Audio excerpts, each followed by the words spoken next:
గుంటూరుకు సంబంధించిన బ్రేకింగ్ చూద్దాం. పల్నాడు జిల్లా సత్తెనపల్లి ముత్తూట్ ఫైనాన్స్ లో గోల్డ్ లోన్ కుంభకోణం వెలుగు చూసింది. ఖాతాదారులు తాకట్టు పెట్టిన బంగారం వేరే ఖాతాదారుల పేర్లతో రిజిస్టర్ చేసి అధిక మొత్తంలో నగదు తీసుకున్నట్టు తెలుస్తోంది. ఇదంతా చేసింది gold appraiser Gopi, branch manager అని బాధితులు ఆరోపించారు. దీనిపై బాధితులు ఫిర్యాదు చేయడంతో గోల్డ్ లోన్ భాగోతం వెలుగులోకి వచ్చింది. గోల్డ్ లోన్ పెట్టాక రసీదు కూడా ఇవ్వడం లేదని పలువురు ఖాతాదారులు తెలిపారు. అడిగితే ఇప్పుడు ఇస్తాం అప్పుడు ఇస్తామంటూ పొంతనలేని సమాధానాలు చెబుతున్నారని కొందరు ఆరోపిస్తున్నారు. 4 ఐటమ్స్ గోల్డ్ పెట్టాను, 2 ఐటమ్స్ తీసుకున్నాను, ఇంకొక 2 ఐటమ్స్ ఉన్నాయి.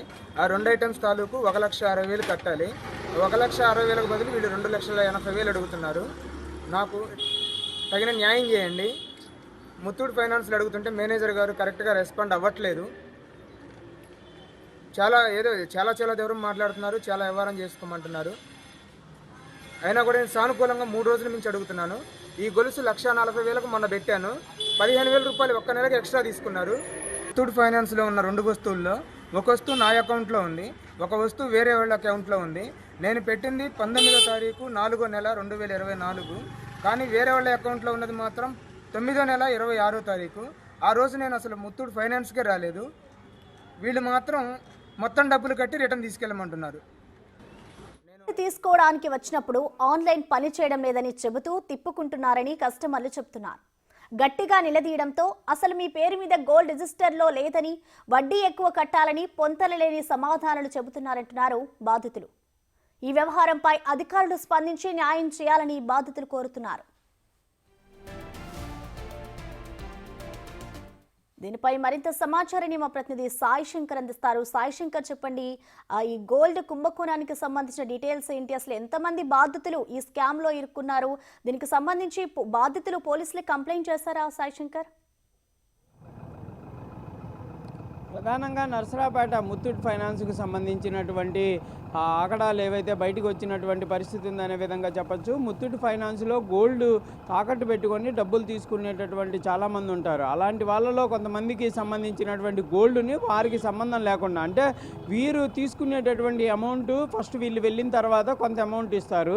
దానికంటే కూడా ఇంకా గోల్డ్ రేటు కనుక పెరిగితే దానిని వేరే చోటకి మార్చుకునే విధంగా కూడా, లేకపోతే వేరే కస్టమర్ పేరుతో పెట్టడం, ఇవన్నీ చేయడం ప్రస్తుతం అయితే వెలుగులోకి వచ్చాయనే విధంగా చెప్పచ్చు. ఇదంతా కూడా కొంతమంది ఎవరైతే కస్టమర్లు ఉన్నారో వాళ్ళు అక్కడికి వెళ్ళి తమ గోల్డ్కి సంబంధించినటువంటి ఈఎంఐలు చెక్ చేసుకుంటున్నటువంటి తరుణంలో ఇవి వెలుగులోకి వచ్చినట్టు తెలుస్తుంది. ఇందులో గోల్డ్కు సంబంధించి ముత్తూట్ ఫైనాన్స్ మేనేజర్ ఆదినారాయణ, అదేవిధంగా ఎగ్జిక్యూటివ్ గోపి యొక్క పాత్ర ఉందనే విధంగా కూడా అక్కడ కస్టమర్లు అయితే చెప్తున్నారు. అయితే ఇప్పుడు ప్రస్తుతానికైతే 10 మంది కస్టమర్లకు సంబంధించినటువంటి అంశాలు వెలుగులోకి వచ్చినటువంటి పరిస్థితి ఉంది. మరి ఎంతమందికి సంబంధించి ఇలాంటి పరిస్థితులు ఉన్నాయనే దానిపైన కూడా పోలీసులకైతే ఫిర్యాదు అయినటువంటి నేపథ్యంలో పోలీసులు ప్రస్తుతం ఈ కేసుకు సంబంధించినటువంటి అంశం పైన దృష్టి పెట్టి వాళ్ళైతే విచారణ చేపడుతున్నారు. ఏదైనప్పటికీ కూడా గోల్డ్ ఫైనాన్స్కి సంబంధించినటువంటి అంశంలో మనం గోల్డ్ కొన్ని కంపెనీల్లో పెట్టినప్పుడు అవి సేఫ్గా అక్కడ ఉంటాయి, మనం ఈఎంఐ కట్టేసుకుంటే మనకు వస్తాయనే విధంగా కూడా కస్టమర్లు ఆలోచన చేస్తూ ఉంటారు. కానీ నర్సరాపేటకి సంబంధించి ప్రస్తుతం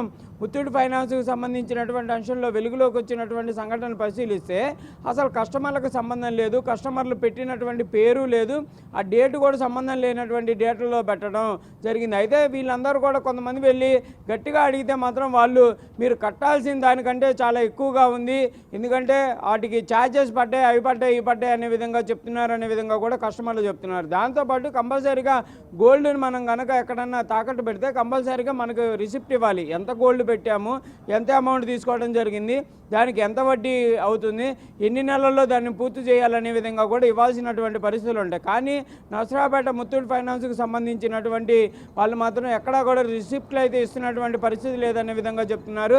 కాకపోతే దానికి వాళ్ళు చెప్తుంది మిషన్లు పనిచేయట్లేదు అనే విధంగా చెప్తున్నారు. చాలా 2-3 సార్లు వెళ్ళినా కూడా ఇదే సంఘటన ఎదురవడంతో కొంతమంది కస్టమర్లు అయితే దీనిపైన తీవ్ర ఆగ్రహాన్ని వ్యక్తం చేస్తున్న పరిస్థితులు ఉన్నాయి. నర్సరాపేటకి సంబంధించినటువంటి విషయంలో ఈ మధ్య కాలంలోనే ఐసిఐసిఐ బ్యాంక్ ఆగడాలు బయటికి రావడం జరిగింది. దానికి సంబంధించి విచారణలు జరుగుతున్నాయి. ఇప్పుడు ముత్తూట్ ఫైనాన్స్కి సంబంధించినటువంటి అంశంలో ప్రస్తుతం జరుగుతున్నటువంటి పరిస్థితులు అన్నీ చూస్తే ప్రైవేట్ బ్యాంకులు కానీ ప్రైవేట్ ఫైనాన్స్కి సంబంధించి సంబంధించినటువంటి అంశాలు సేఫా కాదా అనే దానిపైన అయితే పూర్తి స్థాయిలో చర్చ జరుగుతున్నటువంటి పరిస్థితులు ఉన్నాయి. ఈ అంశాలకు సంబంధించినటువంటి వాటిల్లో కస్టమర్లు కూడా చాలా జాగ్రత్తగా ఉండాలనే విధంగా కూడా పదే పదే పోలీసులు చెప్తున్నప్పటికీ కొంతమంది కస్టమర్ల నిర్లక్ష్యం కూడా ఉందనే విధంగా చెప్పుకోవచ్చు. ఎందుకంటే కంపల్సరీగా మనం ఒక గోల్డ్ మనం ఎక్కడన్నా తాకట్టు పెడితే దానికి సంబంధించి రిసిప్ట్ కంపల్సరీగా తీసుకోవాలి. ఒకవేళ కనుక ఇవ్వకపోతే మన గోల్డ్ నన్ను వేరే చోటకు మార్చుకోవాలి, కానీ అలాంటి చోట పెట్టడం కూడా కొంత ఇబ్బందికరంగా ఉంటుంది అనే విధంగా కూడా ప్రస్తుత పరిస్థితులు చూస్తుంటే తెలుస్తున్నాయి. కంపల్సరీగా ఈ కేసుకు సంబంధించి విచారణ అయితే చేపడతామనే విధంగా కూడా నర్సరావుపేట పోలీసులు చెప్తున్నారు. అయితే ఇది ఒక రకంగా చెప్పాలంటే ఇది పోలీసులు ఒకవేళ ఇన్వాల్వ్ అయ్యి కేసులు కట్టినా కూడా మనం ఐసిఐసి బ్యాంకు దాంట్లో చూసాము. పోలీసులు విచారణ కంటే కూడా ఇంటర్నల్గా జరగాల్సినటువంటి విచారణ అంటే ఆర్బీఐ గైడ్లైన్స్ ప్రకారం జరిగిందా లేదా అనే దానిపైన కూడా చర్యలు తీసుకోవాల్సినటువంటి పరిస్థితులు ఉంటాయి. మరి ఈ ముత్తూట్ ఫైనాన్స్కి సంబంధించినటువంటి అంశంలో జరిగినటువంటి పరిస్థితుల్లో మరి అధికారులు ఏ విధంగా చూస్తారనేది చూడాలి. ప్రస్తుతానికైతే బాధితుల సంఖ్య కూడా పెరిగేటటువంటి అవకాశాలు ఉన్నట్లు తెలుస్తుంది.